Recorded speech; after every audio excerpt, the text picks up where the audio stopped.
Welcome to రాజనీతి. ప్రస్తుతం మనం పల్నాడు జిల్లా మాచర్ల నియోజకవర్గం ఇన్ఛార్జ్ జూలకంటి బ్రహ్మారెడ్డి గారి స్వగ్రామం వెల్దుర్తిలో ఉన్నాం. ఈ మాచర్ల నియోజకవర్గం ఇప్పుడు రాష్ట్రం మొత్తం కూడా ఒక హాట్ టాపిక్గా మారింది. ముఖ్యంగా 2019లో వైఎస్ఆర్ కాంగ్రెస్ పార్టీ అధికారంలోకి వచ్చాక మాచర్ల నియోజకవర్గంలో అధికార పార్టీ ఎమ్మెల్యే ఆయన అనుచరుల అరాచకాలు పెరిగిపోయాయి. ఇక్కడ ఒక విచిత్రమైన పరిస్థితి ఉంది. ఇక్కడ ప్రతిపక్షం పేరుతో ఎవరు బయటకు వచ్చినా కానీ వాళ్ళ మీద కేసులు పెట్టడం, దాడులు చేయటము, దాదాపు హత్యల దాకా వెళ్ళిన సంఘటనలు కూడా ఉన్నాయి. ఇక్కడికి వచ్చేసరికి ఇక్కడ ప్రత్యర్థి పార్టీ తరపున ఎవరు కూడా నామినేషన్ వేసే పరిస్థితి కూడా లేదు. పంచాయతీలన్నీ ఏకగ్రీవమే, ఎంపీటీసీలన్నీ ఏకగ్రీవమే, 5 మండలాలు ఉంటే జడ్పీటీసీలన్నీ ఏకగ్రీవమే, మున్సిపాలిటీలో వార్డులన్నీ ఏకగ్రీవమే. ఎవరైనా నామినేషన్ వేయడానికి ప్రయత్నిస్తే మనం చూసాం, మున్సిపల్ ఎన్నికల సమయంలో తెలుగుదేశం పార్టీ నాయకులు వచ్చినప్పుడు కొంతమంది వాళ్ళ మీద ఎట్లా అటాక్ చేశారనేది కూడా. ఆ తర్వాత కాలంలో మాచర్లలో ఇక అసలు పార్టీకి దిక్కులేదు అనే పరిస్థితిలో జూలకంటి బ్రహ్మారెడ్డి గారిని ఇక్కడ ఇన్ఛార్జిగా నియమించారు. ఆయన ఇన్ఛార్జిగా నియమించిన తర్వాత పార్టీలో కార్యకర్తల్లో అందరిలో కూడా ఒక ధైర్యం వచ్చింది. రోడ్డు మీదకు వస్తున్నారు. ఇవాళ తెలుగుదేశం పార్టీ జెండాలు పట్టుకొని వస్తున్నారు, పార్టీ పేరుతో వస్తున్నారు. ఈ క్రమంలో కొంతమంది మీద దాడులు జరిగినాయి, కొంతమంది హత్యలకు గురయ్యారు. అయినా కూడా బ్రహ్మారెడ్డి గారు గట్టిగా పార్టీని రేపు ఎన్నికల్లో వైఎస్ఆర్ కాంగ్రెస్ పార్టీకి ఒక బలమైన ప్రత్యర్థిగా నిలిపారనటంలో ఎలాంటి సందేహం లేదు. ఇప్పుడు బ్రహ్మారెడ్డి గారు మనతో మాట్లాడుతున్నారు. బ్రహ్మారెడ్డి గారు నమస్తే అండి. నమస్కారం సురేష్ గారు. బ్రహ్మారెడ్డి గారు, మీ కుటుంబానికి లెగసీ ఉంది, పొలిటికల్ లెగసీ. మీ ఫాదర్ ఎమ్మెల్యేగా చేశారు, మీ మదర్ దుర్గామ్మ గారు ఎమ్మెల్యేగా చేశారు, మీరు కూడా కంటెస్ట్ చేశారు. కానీ మధ్యలో కొన్నాళ్ళు బ్రేక్ ఇచ్చినట్టున్నారు. ఈ బ్రేక్ ఇవ్వడానికి కారణం ఏంటి? తర్వాత ఇప్పుడు మళ్ళీ రావడానికి కారణం ఏంటి? నేను ఈ రాష్ట్రంలో ఎదురుగాలి వీస్తున్న సమయంలో నేను 2 సార్లు పోటీ చేయడం జరిగింది. 2004, 2004, 2009. 2004 ఈ ప్రాంతం నక్సల్స్ భయంతో చిగురుటాకులాగా ప్రజలు వణికిపోతున్న పరిస్థితి. అవును. అలిపిరి సంఘటన, గ్రామాల్లో నాయకులు ఏజెంట్లుగా నిలబడటానికి కూడా భయపడిన పరిస్థితిలో నేను నిలబడ్డాను. ఆ రోజు ఓడిపోవటం జరిగింది. దాదాపు ఒక 20-25 మంది తెలుగుదేశం మంది కార్యకర్తలని నక్సలైట్లు చంపారు. నక్సలైట్లని పోలీసులు చంపారు, పోలీసులని నక్సలైట్లు చంపారు. ఈ 3 సంఘటనలు ఈ ప్రాంతాన్ని ఒక రకమైన భయాందోళనమైన పరిస్థితుల్లో ఈ మాచర్ల ప్రాంతం, ముఖ్యంగా పల్నాడు ప్రాంతం ఒక భయానకమైన పరిస్థితుల్లో ఉంది. 2009 మాకు ఒకటి రెంటచింతల మండలం నుంచి 4 గ్రామాలు ఏవైతే కాంగ్రెస్కి ఫేవర్గా ఉంటాయో ఆ 4 గ్రామాలు చేరటం ఒకటి, డీలిమిటేషన్లో. అట్లాగే ప్రజారాజ్యం, లోక్సత్తా, మరి ఈ పార్టీలు కొంచెం సీటు విషయంలో డిస్టర్బెన్సు, ఇవన్నీ కలిసి సమయం లేకపోవటం, ఇవన్నీ కలిసి నేను కేవలం 9,500 ఓట్ల తేడాలో ఓడిపోయాను. లేకపోతే ఇంకో రకంగా ఉండేదేమో మాచర్ల నియోజకవర్గ ప్రజల ఫేట్. పల్నాడు చరిత్రలో కాంగ్రెస్ నాయకులు గెలిచారు, తెలుగుదేశం ఎమ్మెల్యేలు అయ్యారు. కానీ ఇటువంటి భయానకమైన పరిస్థితులు కానీ, దౌర్జన్యం, దుర్మార్గం, దోపిడీ, ఇటువంటి పరిస్థితులు పల్నాడు ప్రజలు ఎప్పుడు, ముఖ్యంగా మాచర్ల ప్రజలు ఎప్పుడు కూడా జీవితంలో చూడలేదండి. సంపాదనే ధ్యేయంగా, దానికోసం తన పరా భేదాలు లేకుండా, దానికోసం ఉన్న వ్యవస్థల్ని పోలీసు, రెవెన్యూ, ఎక్సైజు అన్ని వ్యవస్థల్ని అడ్డగోలుగా వాడుకుంటూ ప్రజల్ని భయాందోళనకు గురి చేయటం, ఎక్కడ దొరికితే అక్కడ. ఆస్తులకు రక్షణ లేదు, ప్రాణాలకు రక్షణ లేదు. పోలీసులే ఇందులో పాత్రదారులు కూడా అవుతా ఉన్నారు. ఒక చిన్న కంప్లైంట్ తీసుకోవటం, పోలీస్ స్టేషన్కి తీసుకెళ్ళటం, కొట్టడం, కండువా కప్పుకోమంటాం, ఇదొక సంస్కృతి ఇక్కడ. ఉమ్, లేదా కొంతమందిని గతంలో తెలుగుదేశం హయాంలో వర్కులు చేసిన వాళ్ళు కానీ ఇంకోటి కానీ ఆర్థిక మూలాలని దెబ్బతీయటం, ఉమ్, వ్యాపారస్తుల్ని బెదిరించటం, ఉమ్, నువ్వు వైసీపీ కండువా కప్పుకుంటే నీకు ఇబ్బంది ఉండదు, లేకపోతే ఇబ్బంది. ఇట్లా ప్రతి వ్యక్తుల్ని ప్రతి వాళ్ళని కూడా బెదిరించటం, కండువాలు కప్పుకోవటం, పార్టీ మార్చమంటాం. ఉమ్, ఇక దోపిడీ, గ్రానైట్ లారీలు, గ్రావెలు, ఉమ్, లిక్కరు, ఉమ్, ఆ, చిన్నపిల్లలు తినే చిక్కీల దగ్గర నుంచి, కోడిగుడ్ల దగ్గర నుంచి, పాల ప్యాకెట్ల దగ్గర నుంచి దోపిడీకి గురవుతాయి. ఉమ్, ఉం? ఇక్కడ దోపిడీకి కాదేది అనర్హం. ఉమ్, ఇక్కడ మాకు నిదానంపాటి శ్రీలక్ష్మి అమ్మవారి టెంపుల్ ఒకటి ఉంది, ఫేమస్ టెంపుల్. ఉమ్, చెన్నకేశవ స్వామి పురాతనమైన టెంపుల్ అయితే తర్వాత శ్రీలక్ష్మి అమ్మవారి టెంపుల్. ఉమ్, మరి అక్కడ చివరికి దేవుడి దగ్గర కూడా దేవుడు మాన్యాలు దోచేశారు, దేవుడు భూములు దోచేశారు, దేవుడి దగ్గర కొట్టే కొబ్బరికాయలో కూడా దోపిడే. ఉమ్, 25 రూపాయలు ఉన్న కొబ్బరికాయని 60-70 రూపాయలు. ఉమ్, ఇందులోంచి మరి శాసనసభ్యుడికి, శాసనసభ్యుని తాలూకా వాళ్ళకి కమిషన్లు పోతాయి. ఉమ్, వెంట్రుకలు దోపిడే. ఉమ్, ఒకటి కాదండి, ఇక్కడ ఏది కూడా ఎవడైనా సామాన్యుడు ఒక ఇల్లు కట్టుకొని మన ఊరి చెరువే కదా అని ఒక ట్రక్కు మట్టి తోలుకోవటానికి కూడా స్వేచ్ఛ లేదు. ఉమ్, ఎందుకంటే దాంట్లోంచి కూడా ఈ గ్రామస్థాయి నాయకులు ఉమ్, ఉపాధి హామీ కూలీల డబ్బులు కూడా దోపిడీనే. ఉమ్, ఏదైనా కౌలు రైతులకి కానీ ఏదన్నా అకౌంట్లో డబ్బులు పడ్డా అది దోపిడీనే. ఉమ్, ఒకటి కాదు, ఇందులో దోపిడీ కాని వ్యవస్థ అంటూ ఏదీ లేదండి. ఉమ్, అన్ని వ్యవస్థల్లో ఎక్కడ అవకాశం ఉంటే అక్కడ దోపిడీ. ఇట్లా ఆర్థికంగా బలపడుతూ, ఆర్థిక మూలాలను దెబ్బకొడుతూ, వ్యవస్థల్ని అడ్డం పెట్టుకుంటూ, ఉమ్, పల్నాడు ప్రజలు ఎప్పుడు కూడా సగర్వంగా ఇంతకుముందు మీసం మెలేసుకొని మాది పల్నాడు అని చెప్పుకునేవాళ్ళు. ఉమ్, అవును. అలాంటి మీసాలు ఈరోజు కిందికి వాలిపోయినాయి. ఉమ్, ఉం? వీళ్ళని ఒక రకంగా బానిసత్వంలోకి నెట్టేశారు. ఉమ్, ఇక్కడ ప్రజల హక్కులకి, ప్రాథమిక హక్కులకు కూడా లేవు. పత్రికా స్వేచ్ఛ లేదు. ఇక్కడ 3-4 పత్రికా విలేకరులను కూడా కొట్టడం జరిగింది. ఉమ్, సాక్షాత్తు పోలీస్ స్టేషన్ ఎదురే. ఉమ్, ఉం? అయినా వ్యవస్థలు స్పందించవు. అన్ని వ్యవస్థల్ని నిర్వీర్యం చేశాడు. ఎవ్వరికీ రక్షణ లేదు, ఉమ్, ఆస్తులకి రక్షణ లేదు. ఉమ్, రాత్రి 4 ట్రక్కులు రాళ్ళు తోలుతారు, ఉమ్, ఒక అన్నని కలవమంటారు, ఉమ్, పోయి ఆయన సెటిల్మెంట్ చేసుకోవాలి. నా ఆస్తి నేను అమ్ముకుంటూ ఉమ్, రిజిస్టర్ చేయాలంటే ఒక స్థాయి మించిన ఏది ఆస్తి అన్నా ఎమ్మెల్యే అనుచరుల కనుసన్నల్లోనే పోయి కప్పం కట్టి అప్పుడు రిజిస్టర్ ఆఫీస్లో వాళ్ళు రిజిస్టర్ చేస్తారు. ఉమ్, లేదు నేను ఏదన్నా గుంటూరు వెళ్ళి రిజిస్టర్ చేసుకొని వచ్చా అనుకుంటే మళ్ళీ దాన్ని ఇక్కడ యాక్సెప్టెన్స్ ఇవ్వరు. ఎవరు? ఉం? ఉమ్, ఇంత దోపిడీ. అభివృద్ధి ఏమన్నా ఉందా అంటే ఈయన 4 సార్లు గెలిచిన 15 సంవత్సరాల్లో అభివృద్ధి శూన్యం. ఉమ్, అన్నదమ్ములు అభివృద్ధి చెందారు. ఉమ్. ఉం? ఇప్పుడు అది కాదండి, 4 సార్లు గెలిచాడు ఈయన. మనం 2014-19 ఎన్నికలు చూస్తే చాలా తక్కువ మెజారిటీతో గెలిచాడు. 1500 ఒకసారి, 3500 ఒకసారి అట్లా. కానీ మీరు వచ్చే ముందు వరకు కూడా ఎట్లా ఉందంటే అసలు మాచర్లు అంటే వైఎస్ఆర్ కాంగ్రెస్ పార్టీ కంచుకోట, ఇక్కడ తెలుగుదేశం అసలు గెలవదు అనే పరిస్థితి అయితే ఉంది ఒక 2 ఏళ్ల క్రితం కూడా.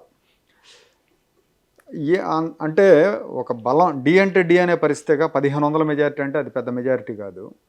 ఈ పరిస్థితి ఎందుకు వచ్చింది ఒకటి. రెండోది ఏంటంటే రేపు 24లో జరగబోయే ఎన్నికల్లో ఇప్పుడు అంతకుముందున్న పిన్నెల్లి రామకృష్ణారెడ్డి వేరు, ఇప్పుడు ఆర్థికంగా చాలా బలవంతుడయ్యాడు. ఇప్పుడు మీరు చెప్పారు గ్రానైట్లు కావచ్చు, లేదంటే మిగతా కమిషన్లు కావచ్చు, గ్రానైట్ లారీల మీద వసూలు చేసేవి కావచ్చు, ఇవన్నీ కూడా 100 కోట్లు సంపాదించడం అనేది ఆయన మీద ఆరోపణలు ఉన్నాయి. ఈ ఆర్థికంగా బలవంతుడైన రామకృష్ణారెడ్డిని మరి ఆర్థికంగా బలహీనుడైన బ్రహ్మారెడ్డి ఎట్లా ఎదుర్కొంటాడు?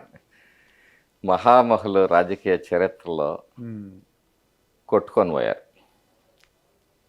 మరి ఆర్థికంగా బలవంతులైన వాళ్ళు మనం తెలంగాణ ఎన్నికల్లో చూసాము. రేవంత్ రెడ్డి గారు, అవును, కేసీఆర్ గారు కూడా ఓడిపోయారు కదా. అవును. ఉం? ప్రజా ఆగ్రహం ప్రజాభిప్రాయం ముందు ఈ వ్యవస్థలో ఎవరూ నిలవలేరండి. ఉమ్. ఆయన ఓటుకి 5,000 ఇస్తాననే ఒక 5లో ఉన్నాడు. ఉమ్. 5,000 కాదు, ఆయన 10,000 కూడా ఇవ్వగల సమర్థుడు. ఉమ్. ఎందుకంటే మీరు అన్నారు 100 కోట్లు కాదు, ఇది 1000 కోట్లకు చేరింది సంపాదన. ఉమ్. ప్రతి గ్రానైట్ లారీ మించి, ప్రతి కొబ్బరికాయ దగ్గర నుంచి, ప్రతి గ్రావెల్ ట్రిప్ నుంచి, ప్రతి లిక్కర్ బాటిల్ తెలంగాణ నుంచి ఇక్కడికి యథేచ్ఛగా ఉమ్. పోలీసులు ఎస్కార్ట్ తోటి, ఉమ్. ముఖ్యంగా కరోనా టైంలో అయితే ఉమ్. 50, 60, 80 రూపాయలు ఉండే చీప్ లిక్కరు 700-800 రూపాయలకు అమ్ముకొని సంపాదించారు. ఉమ్. ఉం? ఆయన 5,000 ఇవ్వటానికి సిద్ధమయ్యాం మేము అని చెప్పేసి వైసీపీ కార్యకర్తలు అంటున్నారు. 10,000 కూడా ఇవ్వగల సమర్థుడే. ఉమ్. కానీ ప్రజలు అడుగడుగున భయంతో ఈ పల్నాడులో బతుకుతా ఉన్నారు. కాబట్టి ప్రజలు ఏంటంటే మరొకసారి ఆ తప్పు చేయడానికి సిద్ధంగా లేరు. ఉమ్. ప్రతి జీవి స్వేచ్ఛ కోరుకుంటుంది. అవును. ఈ ప్రజలందరూ కూడా ఏది ఉన్నా లేకపోయినా మేము స్వేచ్ఛగా బతకాలి పల్నాడులో అనే ఒక అభిప్రాయానికి వచ్చారు. ఉమ్. ప్రతి నిమిషం బెదిరింపులే. ఏనాడో ఇచ్చిన భూముల్ని కూడా చుక్కల భూములు అని చెప్పేసి అసైన్ ల్యాండ్స్ అన్నింటినీ లాక్కొన్నారు. ఉమ్. ఎయిర్పోర్ట్ పక్కన 250 ఎకరాల భూములు, పేదల భూములు కబ్జా చేశారు. ఉమ్. నిదానంపాటి శ్రీలక్ష్మి అమ్మవారి దగ్గర భూములు కబ్జా చేశారు. ఉమ్. తాళ్లపల్లి దగ్గర భూములు బెనామీల పేర్లతోటి రాపిచ్చారు. ఉమ్. ఉం? అట్లాగే దేవుణ్ణి కూడా వదలకుండా దేవుడి మాన్యాలు, చెన్నకేశవ మాన్యాలు, ఆంజనేయ స్వామి మాన్యాలు కూడా కబ్జా అయినాయో కాదో పూర్తిగా తెలియదు. వాటి కూడా ప్రయత్నం చేస్తే ప్రజలకు వచ్చి ఆందోళన వ్యక్తం చేస్తే మరి ఎన్నికల దగ్గరకు వచ్చాయని ఆపినట్టున్నారు. ఉమ్. ఇప్పుడు మీకు ఫాలోవర్స్ అంతా తెలుగుదేశం ఫాలోవర్స్ కానీ మీ ఫాలోవర్స్ కానీ బలహీన వర్గాల వాళ్ళు ఎక్కువ మంది ఉన్నారండి. మనం గతంలో చంద్రయ్యని చంపేశారు, తర్వాత జల్లయ్య, ఇంకా ఇంకో 2-3 ఇట్లాగే చంపేశారు. మాచర్లలో అసలు మిమ్మల్ని తిరగనివ్వలేదు, అటాక్ చేయాలని చూశారు, గొడవలు జరిగినాయి. ఈ పరిస్థితుల్లో ప్రజల్లో ఎట్లా మీరు ధైర్యాన్ని, బయటికి రండి నేనున్నాను అనే ధైర్యాన్ని ఎట్లా ఇవ్వగలిగారు? అధికారం లేదు. ప్రజలు ఇక శ్రీశ్రీ గారి కవిత దెబ్బకి లెక్కలోకి వచ్చేసారు. ఉమ్. పోరాడితే పోయేదేం లేదు, బానిస సంఖ్యలు తప్ప అని. ఉమ్. ఎన్నాళ్ళు ఈ బానిసత్వం? 5 సంవత్సరాల, 10 సంవత్సరాల జీవితకాలమా? ఈయన తమ్ముడా, ఈయన కొడుకులా? ఉమ్. ఎన్నాళ్ళు మనం ఈ బానిసత్వంలో బతకాలి? ఉమ్. ఏదో ఒక రోజు పోరాడాల్సిందే. ఎందుకంటే చాలా ఇబ్బందికరమైన పరిస్థితి. కనీసం ఎక్కడైనా సరే రాజకీయాలు చర్చించడం కానీ, మీలాంటి వాళ్ళు ఎవరన్నా వచ్చి మీరు ఎవరు కోటేస్తారంటే అడిగితే ముందు అతని సమాధానం కానీ చుట్టూ అటు ఇటు చూసుకునే పరిస్థితి.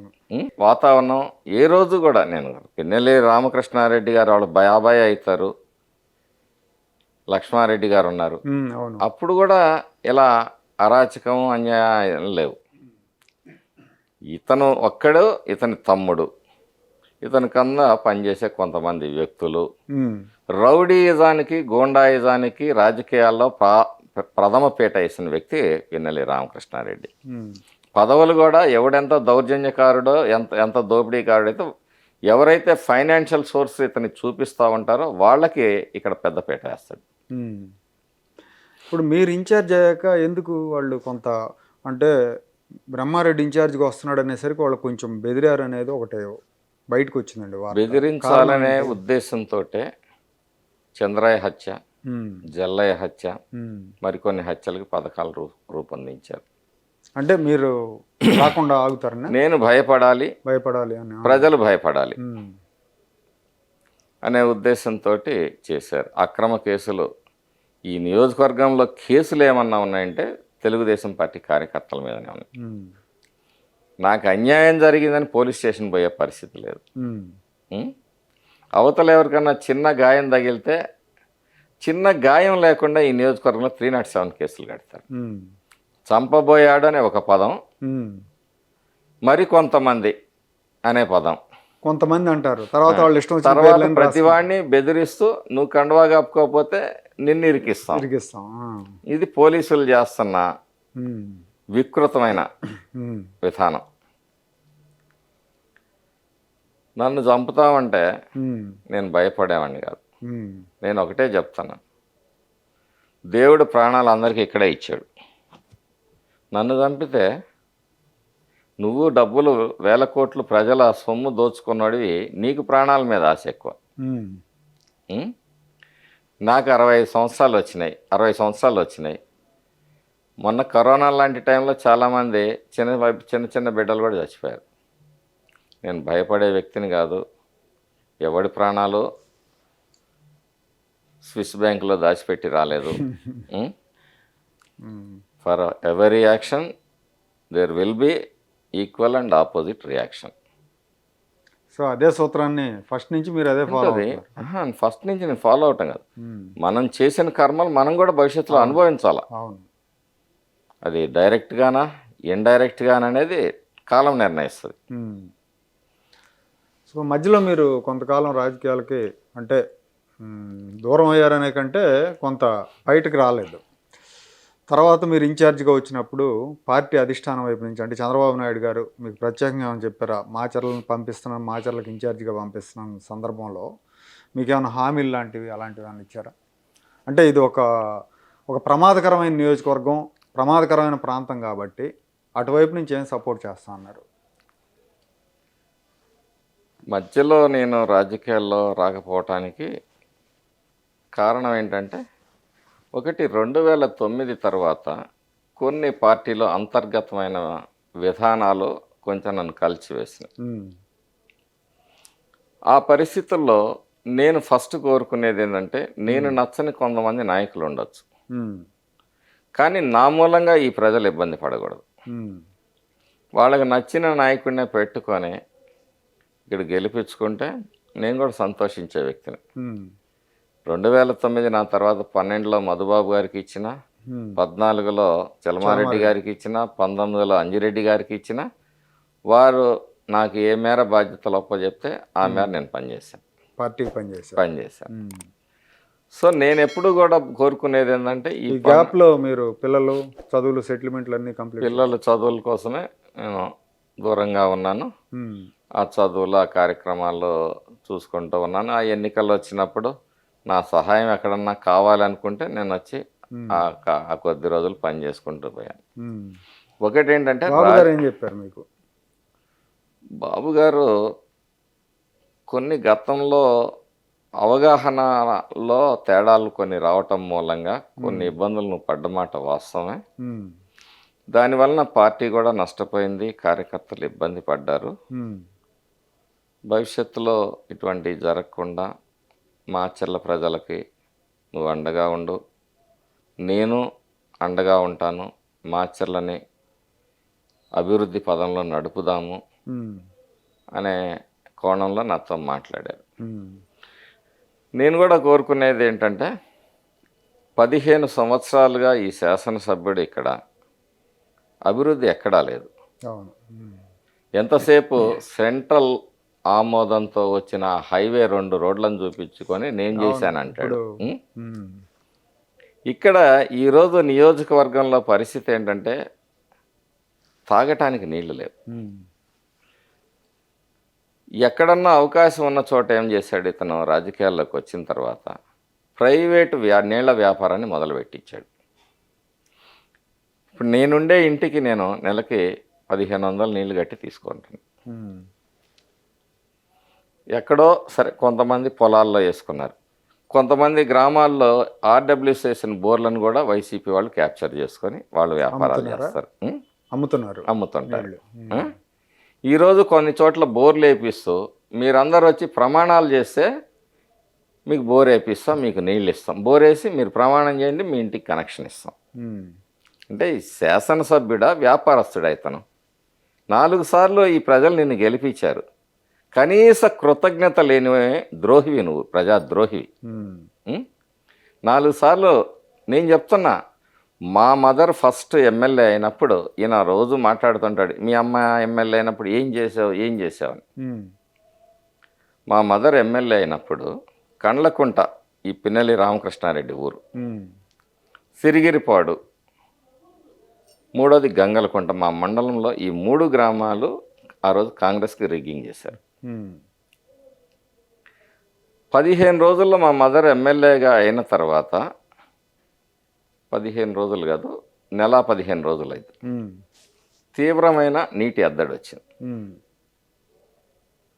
నేను ఫస్ట్ వేసిన బోరు గంగలకుంట, వాళ్ళకి రిగ్ చేసిన ఊరు. రెండవది వేసింది ఇదే రామకృష్ణారెడ్డి గ్రామంలో, ఆ బావి దగ్గర, ఊరి చివరి బావి దగ్గరలో, అక్కడ నీళ్లు పడతాయంటే అక్కడ వేయించాం. మూడవ బోరు సిరిగిరిపాడుకి 2 కిలోమీటర్ల అవతల ఫారెస్ట్ దగ్గరలో వేసి పైప్ లైన్ వేసి ఆ ఊర్లకు నీళ్లు నడిపాం. మొట్టమొదట అక్కడే కరువు వచ్చింది. ప్రజలు ఇబ్బంది పడకూడదు అనేది ప్రాథమికమైనగా ఆలోచించి, మనకు ఓట్లు వేసినా వేయకపోయినా, ఒక్క ఓటు కూడా వేయలే నేను, వేయకపోయినా ఫస్ట్ వాళ్ళకి సేవ చేశాం. నీలాగా ఓటు వేయండి, ప్రమాణాలు చేయండి, కొబ్బరికాయలు కొట్టండి, అసలు నువ్వేం ప్రజాప్రతినిధి? వాళ్ళ పార్టీ కార్యకర్తల్ని, నాయకుల్ని కూడా మీరు గుడికి రావాలి, నాకే చేస్తానని కొబ్బరికాయలు కొట్టాలి, మసమ్మ దగ్గర ప్రమాణాలు చేయాలి, పార్టీ వదిలిపెట్టమని ప్రమాణం చేయాలి. అసలు ఇదేం వరవడో అర్థం కాల. మాచర్లలో ముస్లిమ్స్తోనే పిలిచి ఖురాన్ మీద మీరు ప్రమాణం చేయాలి, నాతోటే ఉంటామని. అంటే ఒక అభద్రతాభావం. నువ్వు ప్రమాణం చేసావా?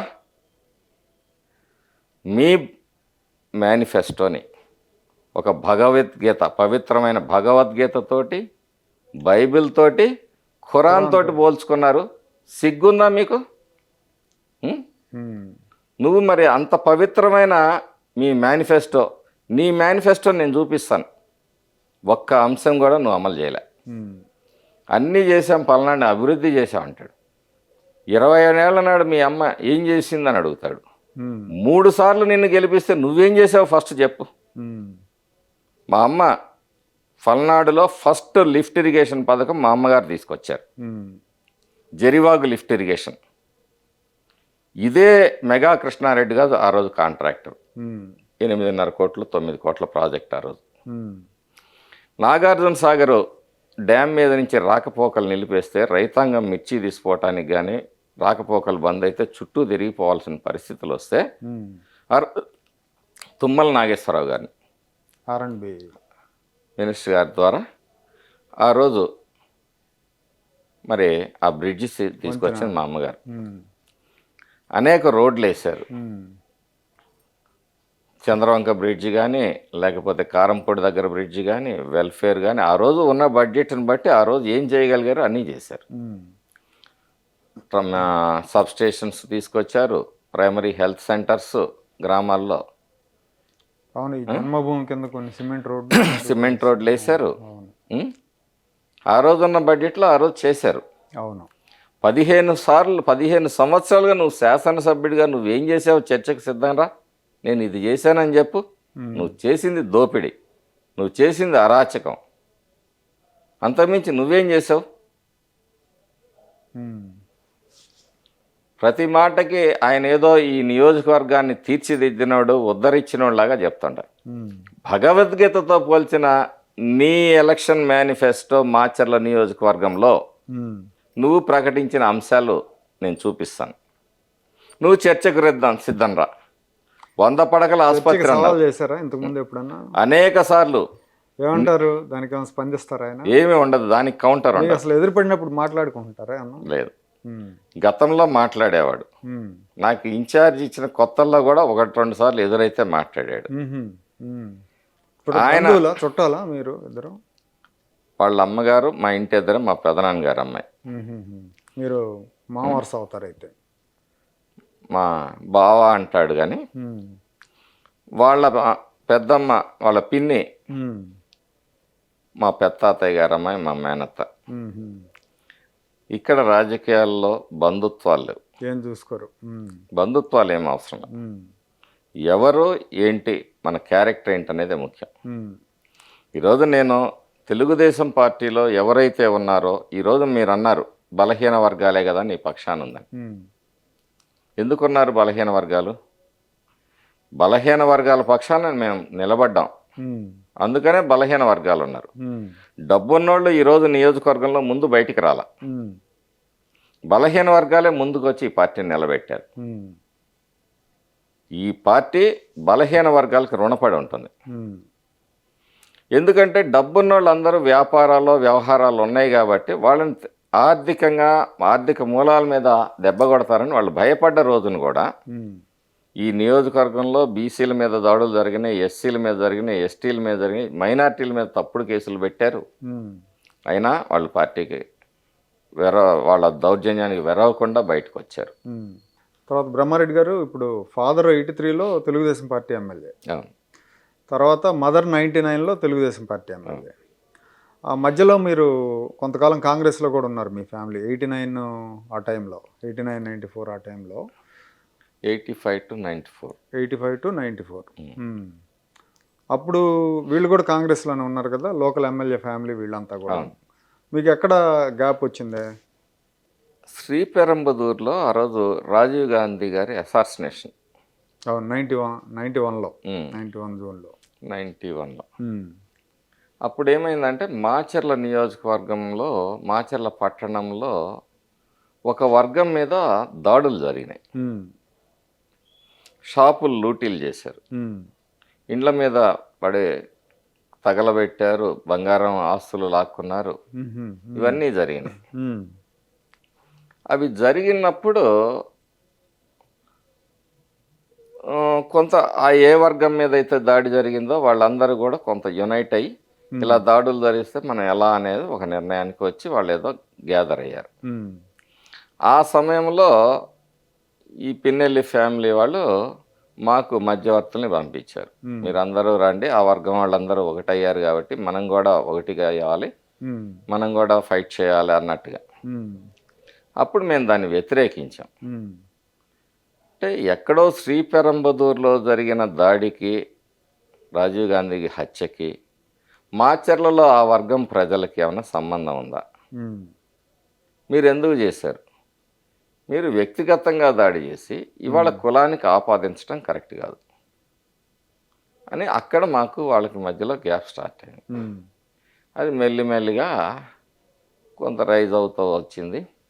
సరే, వాళ్ళు మొదటి నుంచి కాంగ్రెస్ పార్టీలో ఉన్నాళ్ళు. మేము మా ఫ్యామిలీ 1964 నుంచి మా నాన్నగారు ఎప్పుడు యాంటీ కాంగ్రెస్గానే పోరాడిన వ్యక్తి. వాళ్ళకున్న సంబంధాలు అవి అటు బలంగా ఉండటం. సరే, మనం ఆ టైంలో శివప్రసాద్ గారు నా దగ్గరికి మా ఇంటికి రావటం 1, 2, 3 సార్లుగా వచ్చి కాదు పార్టీలోకి రావాలని చెప్పి నన్ను ఆహ్వానించిన మేట నేను మళ్ళీ అప్పుడు కాంగ్రెస్ పార్టీలో నుంచి తెలుగుదేశం పార్టీలో జరిగింది 94లో. అన్న ఎన్టీ రామారావు గారి సమక్షంలో మాచర్ల సభలో నన్ను ఆయన జాయిన్ చేసుకున్నారు. మదర్కి టికెట్ ఇచ్చారు 99 ఎలక్షన్స్లో ఇచ్చినట్టున్నారు. ఇచ్చారు. అయితే ఒక ఇదండి, యాక్చువల్గా 99, 2004 మధ్యలో మదర్ ఎమ్మెల్యేగా ఉన్నారు, పార్టీ అధికారంలో ఉంది. సీతారామాంజనేయులు ఎస్పీగా ఉన్నాడు ఇక్కడ, గుంటూరు ఎస్పీగా. ఆ టైంలో మిమ్మల్ని టార్చర్ పెట్టారు. మామూలుగా ఇవాళ ఉన్న పరిస్థితులు అయితే ఎమ్మెల్యే కొడుకు కాదు కదా, ఎమ్మెల్యేకి వేలు విడిచిన మానమామకు బావమరిది ఎవడో దూరపు సంబంధం ఉన్నోడైనా కానీ ఆడి జోలికి వెళ్ళాలంటే పోలీసులు వణికిపోతారు. ఒక ఎమ్మెల్యే అనుచరుడి జోలికి వెళ్ళాలన్నా వణికిపోతున్నారు వాళ్ళ పరిస్థితి. కానీ ఒక ఎమ్మెల్యే, అధికార పార్టీ ఎమ్మెల్యే కొడుకుని ఒక ఎస్పీ టార్చర్ పెట్టడం అనేది నిజంగా ఆ రోజున చాలా ఆశ్చర్యపరిచింది అందరినీ. అంటే దాన్ని ఎట్లా చూడాలి అంటే, మీ పార్టీ ఇలాంటి విషయాల్లో జోక్యం చేసుకోదు అని చూడాలా, సొంత పార్టీ వాళ్ళని కూడా స్పేర్ చేయదని చూడాలా? అసలు ఎందుకు జరిగింది, ఎలా జరిగింది? సీతారామాంజలి మిమ్మల్ని టార్గెట్ చేయడానికి కారణం ఏంటి? 2001 99 లాస్ట్లో ఒక దురదృష్టకరమైన సంఘటన మా ఊర్లో కాంగ్రెస్ వ్యక్తుల ప్రోత్సాహంతో మా వరుసకి అన్నయ్య మా ఇంటి పక్కనే ఉండే హనుమిరెడ్డి గారిని చంపడం జరిగింది. దానికి ప్రతీకారంగా ఒకటి అక్కడేదో కొన్ని అగ్రికల్చరల్ బోర్డ్స్ బూట్ చేయటం, వాళ్ళు ఆ కేసులో పరారీలో ఉండే కొన్ని అన్నీ ఏదో జరిగినాయి. దానికి ప్రతీకారంగా కొంతమంది మళ్ళీ వాళ్ళని చంపటం జరిగింది. నేను అప్పుడు ఇక్కడ ఉండట్లేదండి అసలు. ఉమ్, నేను హైదరాబాద్లో ఉంటున్నా. ఉమ్, ఆ కేసులో నన్ను A1గా పెట్టారు. ఆ, మా నాయకుడు ఎప్పుడో ఏం ఆలోచిస్తాడంటే, నేను ఎవిడెన్సెస్ చూపించాను, ఉమ్, నేను ఎక్కడున్నాను ఏంటి అనేది. ఉమ్, సరే నిన్ను కాన్స్పరసీగా పెట్టారు, ఉమ్. దాన్ని ఎట్లా డినై చేస్తాం కుట్రదారకు పెట్టారు. ఉమ్, ఉమ్, ఆ? అని చెప్పేసి ఆయన నన్ను ఆ కేసులో పోలీసులు ఫిక్స్ చేసినప్పటికి కూడా ఆయన చట్టం తన పని తను చేసుకుంటూ పోతుందన్న విధంగానే వ్యవహరించారు. ఉమ్, ఆ తర్వాత సీతారామాంజనేయులు గారు ఈ జిల్లా ఎస్పీగా వచ్చినప్పుడు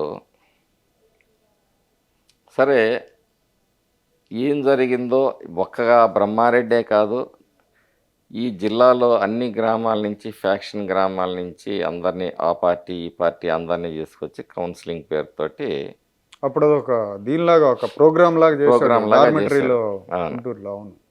సరే నేను మా నాయకుడు ఏంటంటే వ్యవస్థల్ని గౌరవిస్తాడు. ఫస్ట్ వ్యక్తుల కన్నా వ్యవస్థల్ని గౌరవిస్తాడు. ఉమ్, ఆయన ఆ రోజు ఈ ఫ్యాక్షన్ అనేది ఈ రాష్ట్రంలో ఉండకూడదు అనేది ఆయన సంకల్పం. ఉమ్, దానికోసం కష్టమైన నష్టమైన స్వపక్షం విపక్షం అనేది తేడా లేకుండా వ్యవహరించాడు. ఎవరికి ఎగ్జంప్షన్స్ ఇవ్వలే.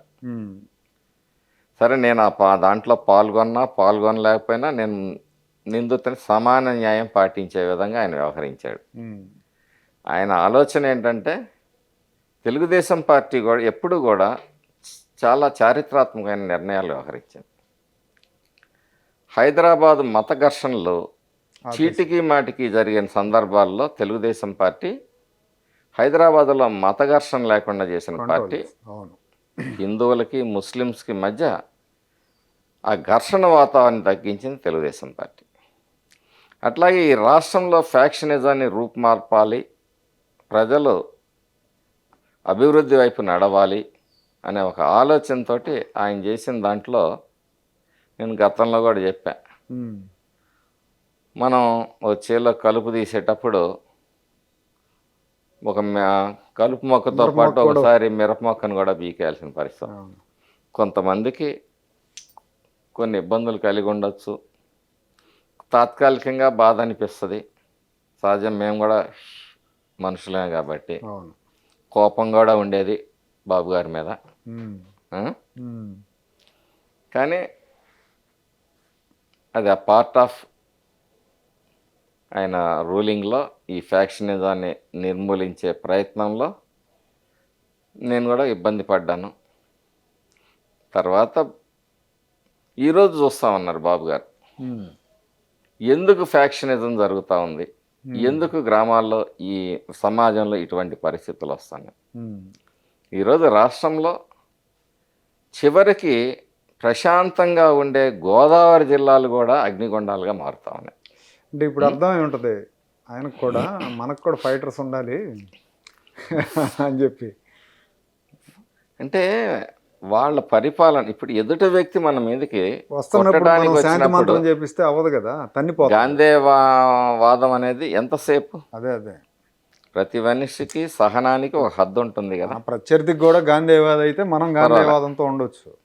ప్రత్యర్థి కర్రలో కత్తులు తీసుకొని వస్తుంటే మనం ఓం శాంతి అంటే నరికిపోతాడు. ఈరోజు మళ్ళీ ఈ వ్యవస్థల్ని ఎవరైతే జగన్మోహన్ రెడ్డి ఈ రాష్ట్రంలో అగ్నిగుండాన్ని రాజేయాలని చూస్తాను. ఇలాంటి మాచర్ల ఎమ్మెల్యే లాంటి వాళ్ళని పెట్టుకొని ప్రతి చోట ఇక్కడ ఒకటే సిద్ధాంతం అండి. జగన్మోహన్ రెడ్డి ఆలోచన విధాన్ని లోతుగా పరిశీలిస్తే మీరు డివైడ్ అండ్ రూల్.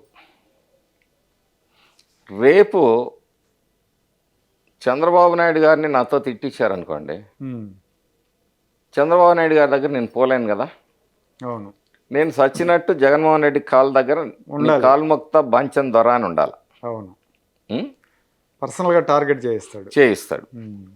చివరికి ఆ టార్గెట్ ఏ స్థాయిలో చేస్తున్నాడంటే పవన్ కళ్యాణ్ గారిని ముగ్గురు భార్యలను తిట్టిస్తాడు. అంటే కౌంటర్ ఆయన ఏం కోరుకుంటున్నాడో ప్రజలందరికీ తెలుసు. నీ ఇంట్లో నువ్వెవరినో అవమానపరచాల, అవును. అందరూ అనుకుంటున్నారు, అందరూ అనుకునే కోణం వేరు. పవన్ కళ్యాణ్ గారిని టార్గెట్ చేయటం కాదు, దానికి కౌంటర్గా కౌంటర్గా మళ్ళీ మళ్ళీ కుటుంబ సభ్యురాల్ని కూడా అవమానపరచాలి. మార్చాలి. ఒక వన్ షాట్ టూ బర్డ్స్ ఈ విధానంతో చివరికి సోషల్ మీడియాలో భారతి గారి గురించి ఎక్కడన్నా ఒక చిన్న కామెంట్ పెడితే వాడిని తీసుకెళ్ళి మక్కిలు ఎరగదీసి స్టేషన్లో తిప్పి గందరగోళం చేశారు. అవును. కానీ షర్మిల గారి గురించి వాళ్ళే చేస్తున్నారుగా. షర్మిల గారి గురించి నువ్వు రాజశేఖర్ రెడ్డికే పుట్టావా అనే మాట మాట్లాడుతూ ఉంటే ఎందుకు స్పందించట్లేదు నువ్వు? పోలీసులు స్పందించలేదుగా. పోలీసులు స్పందించడం కాదు, కంప్లైంట్ అసలు నీ సోషల్ మీడియానే దీన్ని ఇచ్చేస్తే ఎవరిని అవమానిస్తున్నారు? రాజన్న బిడ్డను అంటే విజయమ్మ బిడ్డవు కాదా? విజయమ్మకు అవమానం కాదా? అవును. రాజశేఖర రెడ్డి కుటుంబానికి అవమానం కాదా? రాజకీయాల కోసం ఏ స్థాయికైనా దిగజారుతున్నావు. ఆ రోజు పెద్ద కుటుంబాన్ని ఇచ్చిపోయాడు నాన్న. ఎమోషనల్స్. కోడి కత్తి అదొక ఎమోషనల్ డ్రామా. బాబాయ్ మర్డర్. ఎన్నికలు దగ్గరకు వచ్చినాయి, ప్రజలు ఎవరు కన్విన్స్ చేయలేని పరిస్థితి, ఒక గందరగోళమైన పరిస్థితుల్లో బాబాయ్ మర్డర్. నీ చెల్లెళ్ళు అడుగుతున్నారు, సమాధానం నీ దగ్గర ఉందా ఈరోజు? నీ చెల్లెలకు న్యాయం చేయగలిగావా?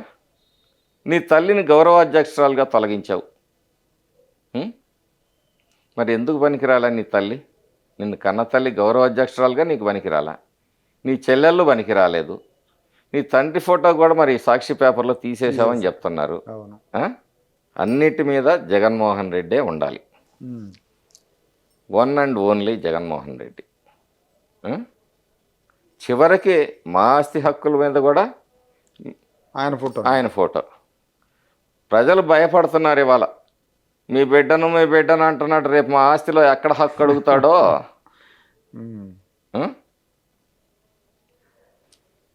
ఏంటి అసలు? తల్లిని చెల్లిని అందరినీ గౌరవించలేని నువ్వు ఈ అక్క చెల్లెమ్మలు డైలాగులతోటి ఈ అక్క చెల్లెమ్మల్ని ఏముద్ధరిస్తావు? నీ చెల్లెలు అడిగే ప్రశ్నలకి సమాధానం చెప్పు. నా తండ్రిని ఎవరు చంపినారనేది సునీతమ్మ అడుగుతుంది. ఆ విషయంలో ముందుకు వెళ్ళొద్దని కూడా చెప్పి హెచ్చరించాడుగా. దౌర్జన్యం, దుర్మార్గం, దోపిడీ ఇవన్నీ కూడా సామాజిక న్యాయం అన్ని విషయాల్లో ఎక్కడా కూడా కులం చూడ్డు, మతం చూడ్డు, ప్రాంతం చూడ్డు. వాటిలో సామాజిక న్యాయం మాత్రం గొప్పగా చేస్తాడు. డైలాగులతోటి, ఎమోషన్స్ తోటి, ప్రజల రాసిచ్చిన స్క్రిప్టులతోటి ప్రజల మనసుల్ని అమాయకుల్ని చేసి ఆడుకుందామని చెప్పేసి ఆ రోజు ఒక ఛాన్స్ అన్నాడు. మీ బిడ్డను అన్నాడు, ముద్దులు పెట్టాడు, అయిపోయింది. మళ్ళీ పేదవాడికి ఆయన పేదవాడిని అని చెప్పుకుంటాడు. పేదల పక్షాన పోరాటం చేస్తున్నా అంటాడు. పేదవాడికి పెత్తందారులకి పోరాటం అంటాడు. ఏ పేదవాడిని నువ్వు వదిలిపెట్టావు? అక్కడ కులం చూసావా? మతం చూసావా? ప్రాంతం చూసావా? అందరికీ ఇసుక ధరలు పెంచావు. పేదవాడు తాగే చీప్ లిక్కర్ని 4 గంటల రేట్లు పెంచావు. కాదు, అది ఆరోగ్యాలను దెబ్బతీస్తుంది కదా వాళ్ళు చేస్తారు. నాణ్యత లేని మద్యం, మద్య నిషేధం అన్నావు, 4 రెట్లు రేట్లు పెంచావు. భవిష్యత్తులో తాగిస్తానని అప్పులు తెచ్చావు. ఈరోజు అడిగితే దానికి సమాధానం లేదు. 99% మా భగవద్గీతలోని హామీలన్నీ, మా భగవద్గీత, ఖురాను, బైబిల్ కంప్లీట్ చేసి అన్నిటితో సమానమైన గొప్ప నీ మేనిఫెస్టోలో 99% హామీలు అమలు చేశానంటున్నావు. మా మాచర్ల శాసనసభ్యుడు కూడా అదే మాట్లాడతాడు. ఎక్కడో చర్చకి రండి, బహిరంగ చర్చకి. దీనికే మాట్లాడకుండా మీరు అప్పుడు అది చేయలేదు కదా, ఇప్పుడు ఇది చేయలేదు కదా అని చెప్పి తప్పించుకునే ప్రయత్నం చేస్తావు. నీ హామీలు నమ్మి నిన్ను గెలిపించారు 151 సీట్లు ఇచ్చి. నువ్వు దాని మీద నువ్వు ఫిక్స్ అవ్వు. ఉమ్, నువ్వు రా చర్చకి. నువ్వు వస్తావో, నీ వ్యూహకర్తలు వస్తారా? మా పార్టీ సిద్ధంగా ఉంది. ఉమ్, అవసరం లేదు, బూతులు అవసరం లే. కాకపోతే ఈ బూతు రత్నాలను మాత్రం పంపించకుండా కాస్త సబ్జెక్ట్ మీద మాట్లాడేవాడిని పంపిస్తే మేము చర్చకు సిద్ధంగా ఉన్నాం. సరే అండి. తర్వాత ఇప్పుడు మనకి మాచర్ల నియోజకవర్గానికి వస్తే అండి, ప్రతి ఎలక్షన్కి ఒక అభ్యర్థి వస్తున్నాడు. అంటే 2012లో ఒక ఆయన వచ్చారు, 14లో ఒక ఆయన వచ్చారు, 19లో ఒక ఆయన. వీళ్ళు ఓడిపోతున్నారు, వెళ్ళిపోతున్నారు. మనకి 19లో అయితే చూసాం, ఆయన కౌంటింగ్ రోజే ఆయన మీద అటాక్ జరగటం, ఆయన వెళ్ళిపోవడం జరిగింది. కార్యకర్తలు అనాథలాగా మారిపోయారు. రేపొద్దున మీరు ఓకే, మీరు ఓడిపోతారా గెలుస్తారా అనే విషయాన్ని పక్కన పెడదాం కొంచెంసేపు. ఏమో రేపు బ్రహ్మారెడ్డి గారు కూడా ఏదైనా తేడా వస్తే ఉంటారా, మళ్ళీ వెళ్ళిపోతారా వదిలేసి అనే భయం, అనే ఒక సంశయం కార్యకర్తల్లో ఉంటే దాన్ని ఎట్లా మీరు దాన్ని క్లియర్ చేస్తున్నారు? వాస్తవమే. నేను ఈ నియోజకవర్గంలోకి వచ్చినప్పుడు నాకు ఇల్లు లేదు. ఉమ్, మా తాతయ్య కట్టిన ఇల్లే. ఉమ్, మా నాన్నగారు అన్ని సంవత్సరాల రాజకీయాల్లో ఏ రోజు ఒక ఇల్లు కూడా కట్టుకోవాలి, సొంత ఇల్లు. ఉమ్, అలానే హైదరాబాద్లో మాకు ఇల్లు లేదు, గుంటూరులో ఇల్లు లేదు, రాష్ట్రంలో దేశంలో ఎక్కడ ఒక ఇల్లు లేదు. ఉమ్, నేను కట్టుకున్న ఒకే ఒక ఇల్లు మా అన్నయ్య సహకారంతో ఇక్కడే కట్టుకున్నాను. ఉమ్. ఉం? మీ బ్రదర్ యూఎస్లో ఉంటారా? మా బ్రదర్ యుఎస్లో 1988లో వెళ్ళారు ఆయన. ఉమ్, ఉమ్, ఈ ఇల్లు కట్టానంటే ఆయన సహకారంతో నేను కట్టాను. ఉమ్, ఈరోజు మాచర్ల ఎమ్మెల్యే అంటే నేను అడుక్కు తింటున్నాను మాట్లాడతాడు. నేను ఒకటి చెప్తున్నా. మిమ్మల్ని ఆ, నిన్న ప్రెస్ మీట్లో ఉమ్, వరికపూడి సెల గురించి నేను మాట్లాడినందుకు కౌంటర్లో అడుక్కు తినేవాడని మాట్లాడాడు. ఓకే, నేను ఒక్కటి చెప్తాను, ఉమ్. నీకన్నా అడుక్కు తినేవాడు 1000 రెట్లు కాదు 1,00,000 రెట్లు గొప్పోడు. అంతేగా, జనాన్ని పీడించి నీకన్నా అడుక్కు తినేవాడు 1,00,000 రెట్లు గొప్పోడు. ఉమ్, ప్రజల్ని అయ్యా అని అడుగుతాడు. కాలరు పట్టుకోను భయపెట్టో, స్టేషన్లలో పెట్టో, కొట్టించో, బలవంతంగా పత్రాల మీద సంతకాలు పెట్టించో, ఉమ్, అందరినీ దోపిడీ చేస్తూ బతకట్లేవాడు అడుక్కు తినేవాడు కూడా. ఉమ్, వాడికన్నా నీచమైన చరిత్ర నీది. నేను అడుక్కున్నా, నిన్నేమైనా అడిగానా? ఎక్కడ అడిగాను? ఎవరినైనా అడిగానా? ఉమ్, మాట్లాడేటప్పుడు ఒక స్థాయిలో మాట్లాడాలి. నీ దుర్మార్గం, నీ దౌర్జన్యం, నీ దోపిడీ ఈ నియోజకవర్గంలో పశుపక్షాదులు కూడా చెబుతాయి. ఉమ్, అడుగడుగునా నీ అవినీతి కనిపిస్తుంది. మేము అడుక్కున్నాను, ఓకే, నువ్వన్నట్టే ఒప్పుకుంటాను. నా మీద దయతో మా నాయకుడు ఇచ్చాడనే నువ్వు చెప్పదలుచుకున్నది. ఉమ్, నేను గర్వంగా ఫీల్ అవుతాను.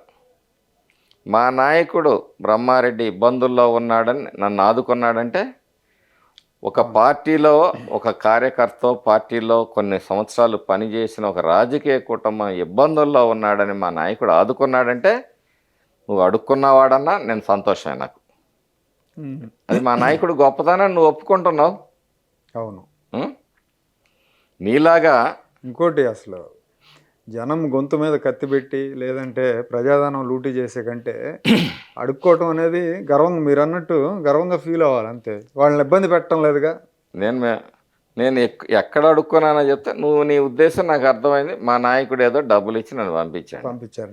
ఓకే, మా బ్రహ్మారెడ్డి ఇబ్బంది పడ్డాడు, మా బ్రహ్మారెడ్డిని నేను ఆదుకోవాలని మా నాయకుడికి కలిగిందంటే మా నాయకుడు గొప్పతనాన్ని నువ్వు గుర్తించావని నేను అనుకుంటున్నా.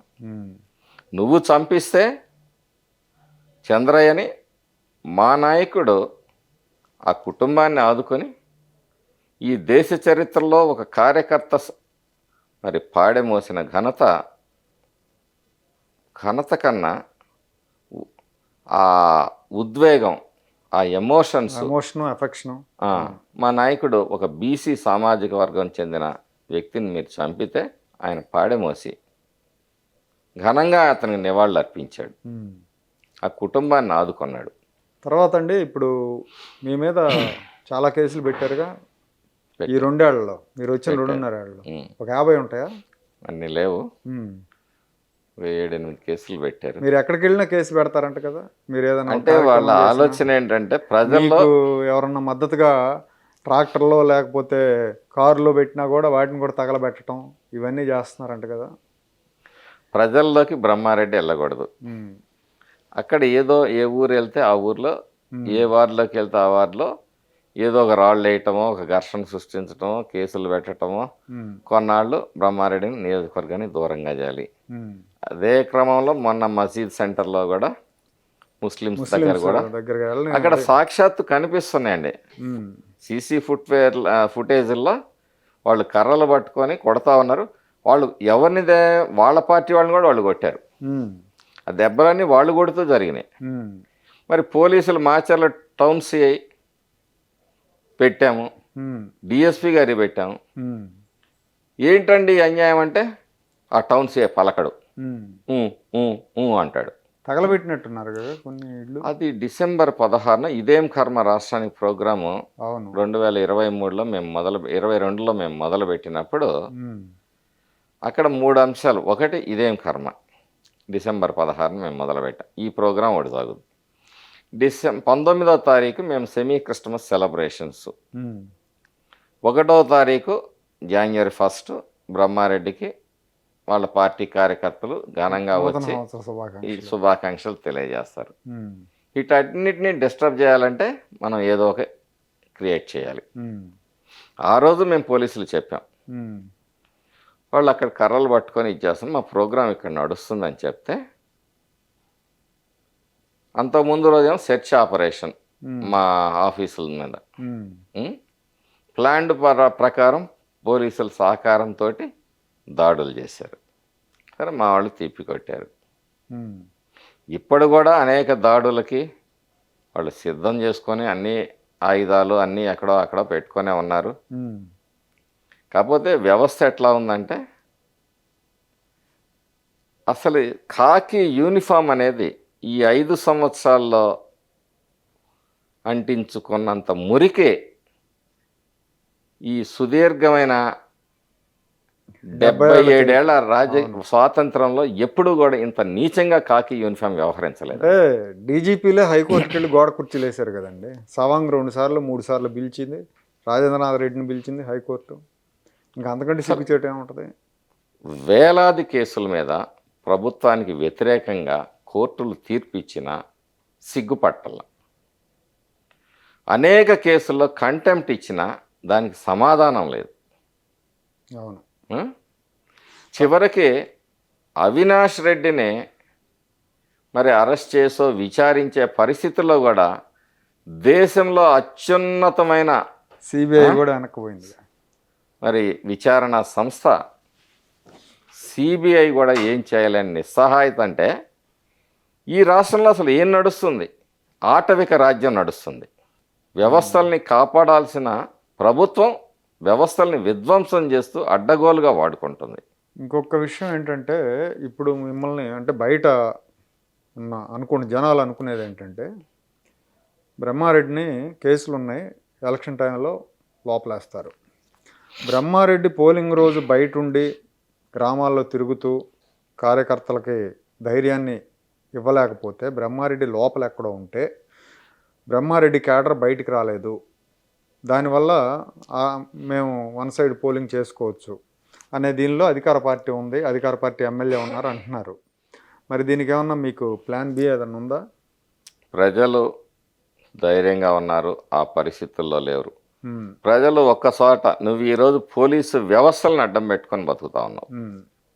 ప్రజల ఆగ్రహం ఒక చోట మొదలైంది అంటే అది అగ్నికీలలాగా నియోజకవర్గం మొత్తం కూడా మొదలవుద్ది.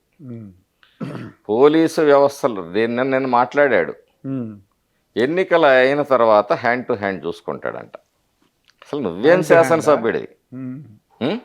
హ్యాండ్ టు హ్యాండ్ అన్నారా? అదే ముఖాముఖి తలపడదాం, నువ్వో నేను తేల్చుకుంటాం, ఈ టైప్ ఆఫ్ మాటలు నువ్వు అసలు శాసనసభ్యుడేనా? ఏం తేల్చుకుంటావు? ఇప్పుడు తేల్చుకో, నువ్వు వ్యవస్థల్ని పక్కన పెట్టి ఇప్పుడే తేల్చుకో. పోలింగ్ తర్వాత ఎందుకు అంటే ఏదో ఎల్లేసే జనం కోసం అడ్డగోలుగా మాట్లాడుతాను. నేను మాట్లాడుతున్నా, నీ అవినీతి మీద చర్చిద్దాందా? నీ అరాచకాల మీద చర్చిద్దాందా? నా మీద ఎంతసేపునా ఏనాడు 23 సంవత్సరాల క్రితం జరిగిన ఒక సంఘటనని పదే పదే చెప్పుకుంటూ ఫ్యాక్షనిస్ట్ అంటావు. మరి మొన్న ఈ మధ్యనే కదా నువ్వు కేసులు కొట్టేయించుకుంది. పోయిన నీ ఎలక్షన్ అఫిడవిట్లో నీ మీద ఎన్ని కేసులు ఉన్నాయి?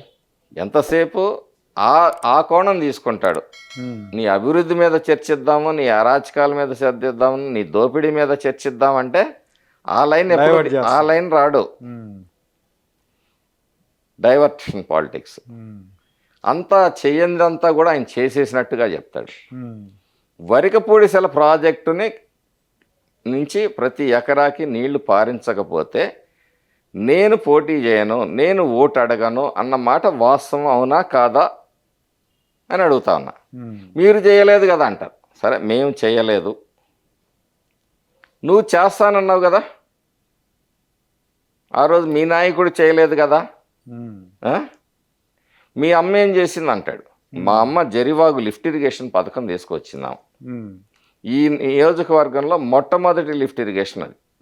ఒక చిన్నది మా నాన్నగారు ఐడిసి చైర్మన్గా ఉన్నప్పుడు ఏకనాంపేటలో చేశారు. మొట్టమొదట 5,000 ఎకరాలు బారే లిఫ్ట్ ఇరిగేషన్ స్కీమ్ డైరెక్ట్గా ఆ సీపేజ్ వాటర్తో ఇంకో 2-3 వేల ఎకరాలు బారుతాయి. మా అమ్మ తీసుకొచ్చింది. నాగార్జున సాగర్ ఆ ప్రాజెక్టు మీద రైతులు ఇబ్బంది పడుతున్నారు, దూరం పెరిగిపోతుంది, హైదరాబాద్ వెళ్ళాలంటే రాజధానికి అని చెప్పి ఆ రోజు తీసుకు ఆమె చేతనైన కాడికి అభివృద్ధి చేసింది. ఎక్కడన్నా ₹1 దోసిందని ఇలాగా మా ఇంట్లో ఎక్కడైనా ఒక అవినీతి ఇటుకుందా? నీ ఇల్లు ఎట్టా కట్టావో చెప్పనా? ఏ సిమెంట్ ఫ్యాక్టరీ వాడు కట్టించాడో చెప్పాలా? నీకు నిజాయితీ చిత్తశుద్ధి అంటే చర్చకు రా, మేధావుల సమక్షంలో కూర్చుందాం. బూతులో మాట్లాడితే లేకపోతే చేతులు చొక్కాలు మడిస్తే హీరోలం కావు. ఈ 2 సంవత్సరాల్లో నేను ఒక 50 వేదికల మీద నీ అవినీతి మీద కానీ నీ దోపిడీ మీద కానీ దేనికైనా సిద్ధం అని చెప్పి మాట్లాడా. సమాధానం ఎక్కడన్నా ఒకసారి మాట్లాడగలిగావా? Factionist, rowdy. నేను వచ్చిన తర్వాత ఈ నియోజకవర్గంలో హత్యలు, గొడవలు పెరిగాయంట. ఎవరు చేశారు హత్యలు? బాధితులు ఎవరు? మీరు చేసి అవన్నీ మా మేము వచ్చినా ఎందుకంటే నీ అన్యాయాన్ని, దౌర్జన్యం ప్రశ్నిస్తున్నావు కాబట్టి నువ్వు హత్యలు చేయిస్తున్నావు. దానికి కూడా నేనే బాధ్యత. ప్రశ్నించకూడదు. 2019 ఎన్నికల తర్వాత చాలామంది తెలుగుదేశం పార్టీకి చేసిన వాళ్ళు కాన్స్టిట్యున్సీ వదిలేసి ఊళ్ళో వదిలేసి వెళ్ళిపోయారండి. అంటే దాడులు పెరిగిపోయినాయి, బెదిరింపులు పెరిగినాయి, తట్టుకోలేక వెళ్ళిపోయారు. ఇప్పుడు వీళ్ళందరితో మీరు టచ్లోకి వెళ్ళటం, వీళ్ళని మళ్ళీ తీసుకొచ్చే ప్రయత్నం ఏమైనా చేస్తున్నారా? ఖచ్చితంగా న్యాయ వ్యవస్థల్ని ఆసరాగా తీసుకొని న్యాయస్థానాల నుంచే ఆదేశాలు తీసుకొని ప్రభుత్వం బాధ్యత, పోలీస్ శాఖ బాధ్యత, మానవ హక్కుల్ని కాపాడాల్సిన బాధ్యత, మానవ హక్కుల సంఘాలకి ఫిర్యాదు చేస్తాం. ఎన్నికల కమిషన్ ప్రతి ఓటర్కి ఓటు వేసే విధంగా అవకాశాన్ని కల్పించాల్సిన బాధ్యత ఎన్నికల కమిషన్ మీద ఉంది. అన్ని విధాలుగా మేము పోరాడతాం, వాళ్ళని గ్రామాల్లో ప్రవేశపెడతాం. ఎవరైనా సరే మించి ప్రవర్తిస్తే వాళ్ళు కూడా భవిష్యత్తులో చట్టపరమైన చర్యలు ఎదుర్కోవాల్సిన పరిస్థితి వస్తుంది, అధికారులు ఎవరైనా అడ్డగోలుగా వ్యవహరిస్తే. మీకు కూడా ఏదైనా రెడ్ బుక్ లాంటిది ఉందా? అధికారులు కానీ లేదంటే మీ కాన్స్టిట్యున్సీలో తలలు ఎగరేస్తున్న వాళ్ళు కానీ? మాకు రెడ్ బుక్ ఏం లేదు. మాకు రెడ్ బుక్ అంటే ప్రజా కంటకులు, ప్రజాద్రోహులు, ప్రజలు దోపిడీ చేసిన వాళ్ళు. ఒకడు ఆస్తి ఒకడు దోపిడీ చేసుకొని రాపించుకోవాలంటే నేను ఒకటే అడుగుతున్న సమాజాన్ని, మీ ఆస్తికి వారసుడు ఎవడు? మీ ఆస్తిలో మీ బిడ్డలు అవుతారు, మీకు బిడ్డలు లేకపోతే మీ అన్నదమ్ముల బిడ్డలు అవుతారు, మీ మేనల్లుళ్ళు అవుతారు తప్పితే ఈ వారసులైన వాళ్ళందరూ ఎవరు? అసలు వీళ్ళకి మీకు ఉన్న రక్త సంబంధం ఏంటి? మీ ఆస్తులు దోచిన వాళ్ళకి మీకు ఎవడికి పుట్టాడు? అడ్డగోలుగా ఆస్తులు రాపించుకుంటున్నారు. ఈరోజు భయపడితే భవిష్యత్తు తరాలన్నీ కూడా ఇదే ఫక్కి కాదు, ఇంతకు మించి అరాచకాన్ని చూడాల్సిన పరిస్థితి మాచర్ల నియోజకవర్గం. మాచర్ల నియోజకవర్గ ప్రజలకి మీరేం చెప్పబోతున్నారు? ఈ అరాచక పరిపాలన అంతం చేయాలంటే భయాన్ని వేడండి. నీతి నిజాయితీ, 2 అభ్యర్థులు ఉండొచ్చు, 3 అభ్యర్థులు ఉండొచ్చు, రేపు ఇంకో పార్టీ తరఫున కూడా ఇంకొక అభ్యర్థి ఉండొచ్చు. ఎవరు ధర్మం పక్షాన నిలబడతారు, ఎవరు న్యాయంగా బ్రతుకుతారు, పార్టీలని పక్కన పెట్టండి. ఎవరు ఈ నియోజకవర్గాన్ని లో మీ హక్కులకి మరి కాపాడుతాడు అనేది మీరు ఆలోచించాలి.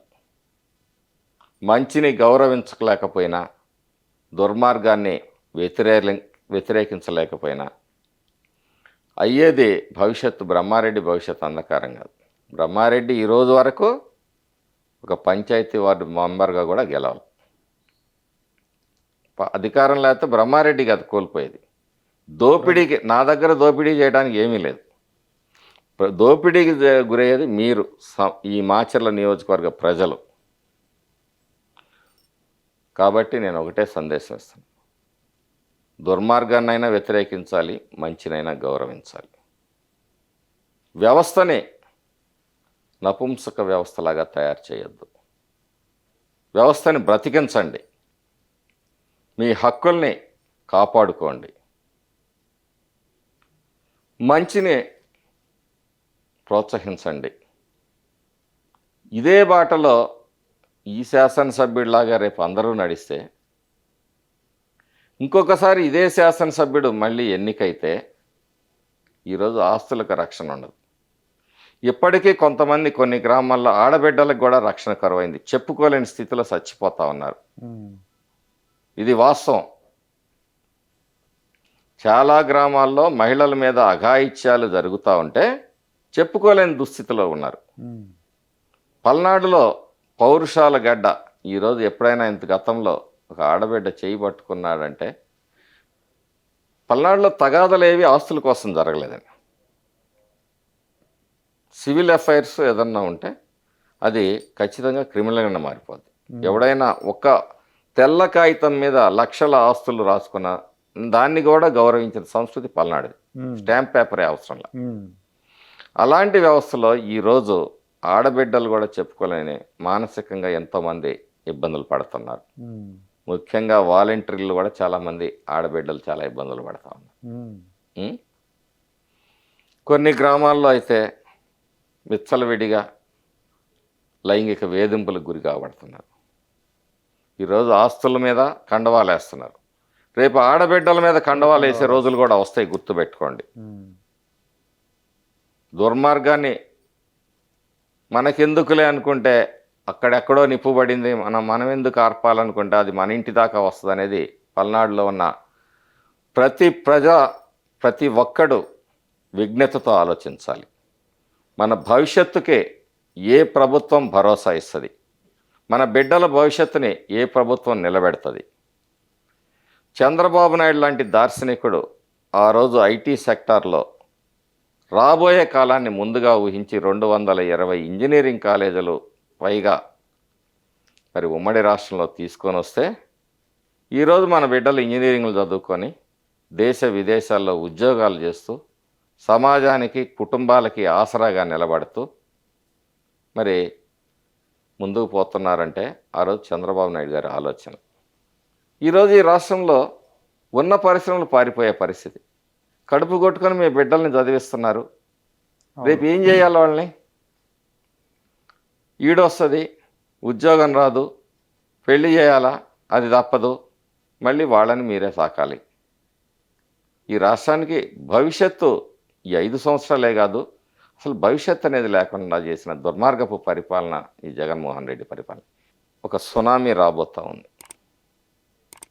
ఏదైతే వైనాట్ 175 అంటున్నాడో, సరే అంత ఎగ్జాగరేషన్ నేను చెప్పను, కానీ ఖచ్చితంగా ఉమ్మడి ప్రభుత్వం, జనసేన, తెలుగుదేశం, బీజేపీ, ఈ ఉమ్మడి ప్రభుత్వం ఈ రాష్ట్రంలో ఒక సునామీని సృష్టించబోతూ ఉంది. ఉమ్మడి ప్రభుత్వం ఏర్పాటు కాబోతోంది. ప్రజల హక్కులు కాపాడబడతాయి. ప్రజలకు భవిష్యత్తుకు బాటలు వేస్తారు. ఇప్పుడు ఈయన చేసిన గుంతలన్నీ బోడ్చాలి. రోడ్ల గుంతలే కాదు, ఈ ఆర్థికంగా ఈ గుంతలన్నీ కూడా బోడ్చాలి. Right sir. రాష్ట్రంతో పాటు మాచర్లలో కూడా ప్రజాస్వామ్యం గెలవాలని కోరుకుంటున్నాం. థ్యాంక్ యూ అండి.